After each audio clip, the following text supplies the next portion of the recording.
Bueno, vamos a seguir con Agrobá, vamos a retomar un espacio que tenemos acá cada 15 días que nos sirve un poco para replantear la forma en que hacemos negocios, para replantear las empresas.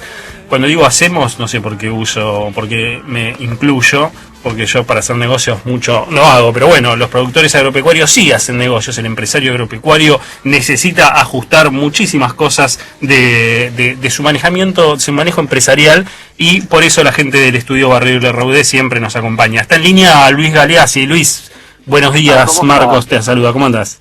Muy bien, Marcos, ¿cómo va todo? Bien, muy bien. Luis, a ver, en una de las últimas charlas habíamos hablado de las empresas familiares. Vamos a seguir ahondando en las cosas que hay que ajustar, ¿es así? Sí, claro, porque vos sabés que una de las cosas que todo el mundo reconoce en las empresas familiares es la necesidad de un protocolo familiar. Pero son muy pocas las familias y las empresas familiares que se han dado un protocolo para sí. Es como que todos proclaman la necesidad, pero hay barreras bastante fuertes que hacen que, llegado el momento, no se hacen esos protocolos. Y eso es grave porque yo estudié sabes que soy profesor en la universidad, y estudiamos varios casos de forense, digamos así, de empresas que habían, empresas familiares y pymes que habían fracasado, y muchas de las causas de los fracasos es la carencia de un orden interno, ¿no es cierto? A ver, explícanos entonces, ¿qué es un protocolo en el caso de una empresa?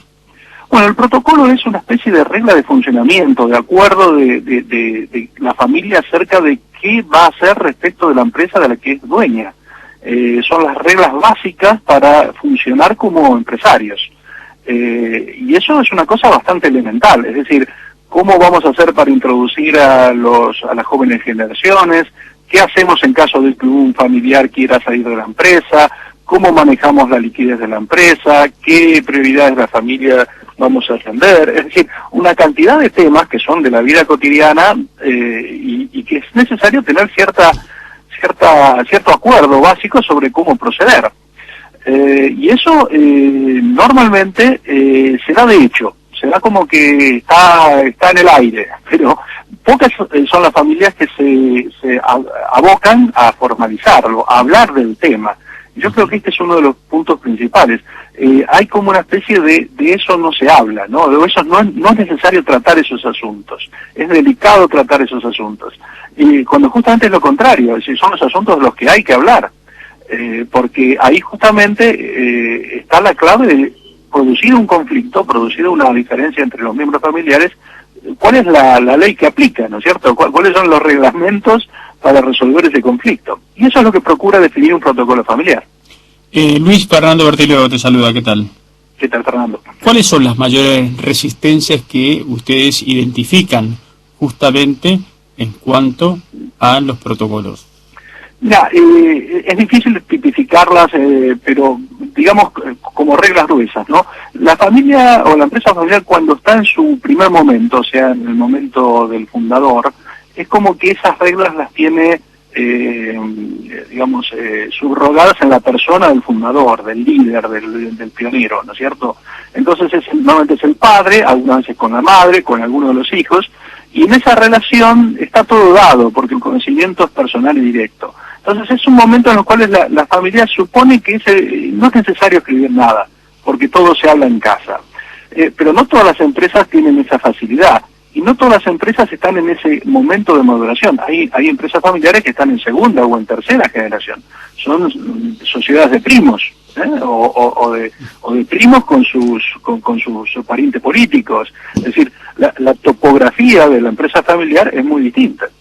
Entonces, cuanto más compleja es la estructura de la empresa familiar, más necesario el protocolo. Pero justamente hay una dificultad para hablar del asunto, porque es necesario tener que poner en blanco y negro las reglas con que vamos a manejarnos entre nosotros. ¿Dónde está la necesidad? Si la empresa va bien, normalmente no ve ninguna necesidad. Es decir, el concepto es, ¿por qué vamos a tener que escribir esto si las cosas van bien? Yo creo que en esa pregunta está la respuesta, es decir, justamente porque las cosas van bien, es el momento para sentarnos a definir esto, es decir, cuando el clima es propicio, las relaciones son buenas, el negocio va para arriba, es un buen momento para pensar cómo va a ser la relación de esa empresa familiar a futuro. Uno puede, sin las presiones de la urgencia o de los conflictos o de las crisis, sentarse a pensar cómo hacer, por ejemplo, para decir cuándo un sobrino o un nieto puede entrar a la empresa y en qué rol y a través de qué procesos, por ejemplo, por poner un caso, ¿no es cierto? También me imagino que ahí se puede describir los mecanismos, los métodos para solucionar conflictos que puedan existir. Claro, porque la empresa, normalmente la empresa familiar funciona como organismo de gobierno, tiene dos organismos básicos de gobierno. Uno es la asamblea de la familia. La asamblea es la suma de todos los propietarios, cualquiera sea su nivel de propiedad, respecto de qué hacer respecto de la empresa, ¿no? ¿Qué directivas dar respecto a la empresa? Esa es la asamblea. Pero normalmente cuando las familias son medianamente grandes, esa asamblea familiar se representa en un comité de familia, que son 2, 3, 4 personas que están más involucradas en la empresa y que son las que realmente siguen el día a día de la empresa y hacen el puente entre la asamblea familiar y lo que pasa dentro de la empresa, ¿no? En la ejecución, la gestión de la empresa. Y esas personas, 3, 4 personas, ese comité chico, esa mesa chica, es muy importante que tenga reglas de funcionamiento, un orden, sepa cómo proceder. Porque si no, cada tema tiene que resolverse con su propio libreto, cada vez. Y esa resolución de situaciones, esa resolución de conflictos, debería tener para el buen funcionamiento de la empresa cierto marco de actuación. Y eso es lo que procura dar un protocolo. Luis, te agradecemos mucho la comunicación con el programa del día de hoy y bueno, seguimos conversando con todos estos temas que nos acercás, que la verdad que son muy, muy útiles y la gente nos comenta que está muy bueno este espacio, así que me encanta.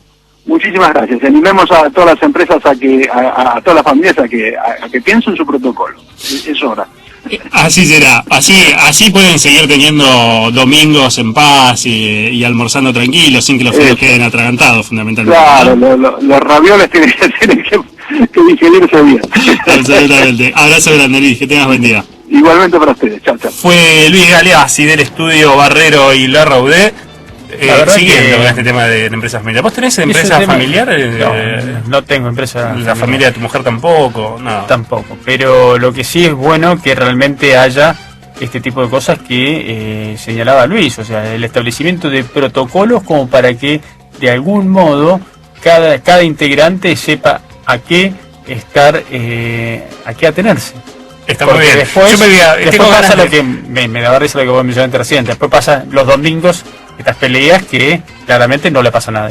Y ni hablar, después no podés organizar un cumpleaños cuando tenés que invitar a toda la familia, porque no, se pudre todo. No, y sobre todo está claro, Marcos, fíjate vos en las empresas familiares del sector agropecuario, cuando empiezan a entrar otras generaciones, otros familiares a las empresas, que algunos mejor que tienen una participación, otro un poco más, y la verdad que está bueno que de una se reúne la familia y dice, bueno, esta persona va a ser la encargada, estos van a hacer tal cosa, y que cada uno sepa cuáles van a ser las reglas que van a estar establecidas para todos.